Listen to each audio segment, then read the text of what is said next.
Hey, and welcome back to 365 Days with mxmtoon. I'm Maia, a singer, songwriter, video maker, Oakland native, and the world's quietest podcast host who is trying not to wake up her family right now.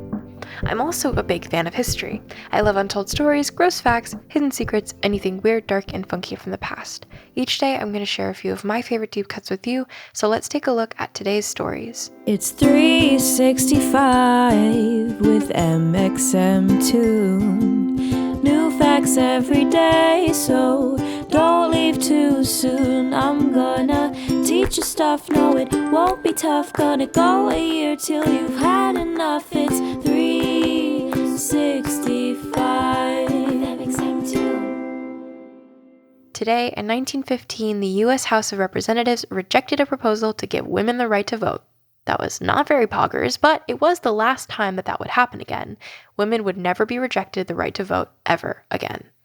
It's crazy to think that just a little over 100 years ago, women didn't have the right to vote and would have the right denied once again on January 12, 1915.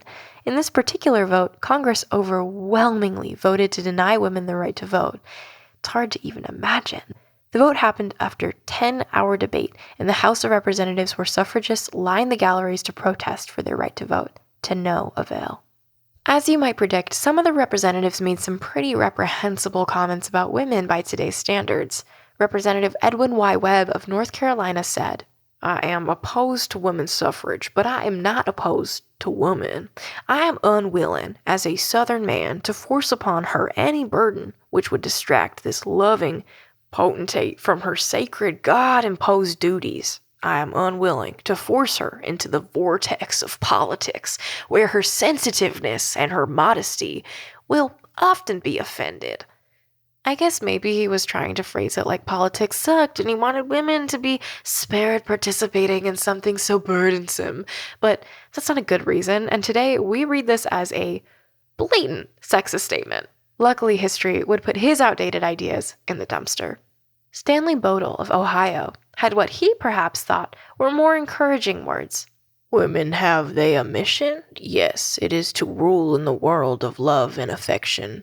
In the home, it is not to rule in the state. They have a function to perform which precludes the latter sort of rule. Man is king of this universe. Woman is queen. The queen rules when the king is dead or becomes a mollycoddle, and the American man is not that yet." Sure, women can have love and affection, but no part in the state. That makes total sense. Not. At least some of the representatives were on the right side of history. Representative Melville Kelly of Pennsylvania spoke on women's behalf. "I believe in women's suffrage because I believe in democracy. Period, King. Speak your truth." The final vote was 204 no to 174 yes. So once again, women could not vote. Women won suffrage 5 years later through the 19th Amendment. The final victory came about 80 years after a woman started campaigning for the right to vote. That's like a whole lifetime. And some women did spend their entire lives working for the right to vote for the rest of us. Some of them, like Elizabeth Cady Stanton and Susan B. Anthony, died before they could see women gain the right to vote. Opponents to women's suffrage had a lot of reasons, but they all boiled down to, drum roll please, dun, dun, dun, dun, pure sexism. One of the most common criticisms was that women should stay focused on mothering their sons. Yeah, sure, because no one has time to be a mother and to vote. Another branch of this argument was that women already had their own electoral stake because they were raising the sons who would go on to hold office. Yeah, sure, that's not long-winded roundabout logic at all. After the defeat on January 12, 1915, the movement took the chance to reorganize. They turned towards aggressive lobbying, grassroots organizing, picketing, and marches. When they were arrested, they drew media attention, and they even endured hunger strikes. In January 1917, the National Women's Party picketed in front of the White House, holding banners that read, "Mr. President, what will you do for women's suffrage? And how long must women wait for liberty?" They stayed through intense weather and had shift changes when people needed to rest. The first ever woman, Jeannette Rankin, was elected to Congress in 1917 in Montana, and this proved to be a huge step forward for the movement. Montana was only one of 12 states that even allowed women to vote at the time. Finally, on August 18, 1920, the 19th Amendment was ratified and added to the U.S. Constitution. The amendment said that no U.S. citizen could be denied the right to vote on account of their gender. Officially, it read, "The right of citizens of the United States to vote shall not be denied or abridged by the United States or by any state on account of sex. Congress shall have power to enforce this article by appropriate legislation." Finally, women had the right to vote. It was a long and hard road, but suffragists really showed the meaning of dedicating your life to a cause and ensuring the best for future generations to come. Today in 2010, indie darling band Vampire Weekend released their second album, Contra. The album title is in reference to both the Nicaraguan counter-revolutionaries and the 1987 video game, Contra. It debuted at number 1 on the Billboard 200 and was called one of the best albums of the decade so far by Pitchfork. But the album had a nice little side of drama to go with it, based on the album art. The album features a photograph of a blonde woman in a Ralph Lauren polo shirt, staring directly at the camera with a kind of dazed expression. As it turns out, Anne Kirsten Canis, the woman pictured, had not given her permission for her photo to be used for the album cover. The album was on sale in stores before Canis's teenage daughter recognized the photograph of her mom on the cover. The Polaroid was nearly 3 decades old. The photographer claimed a release had been signed, but Canis had no memory of that. So they took them to court to the tune of $2 million. Canis ended up winning an undisclosed amount in a settlement after the lawsuit.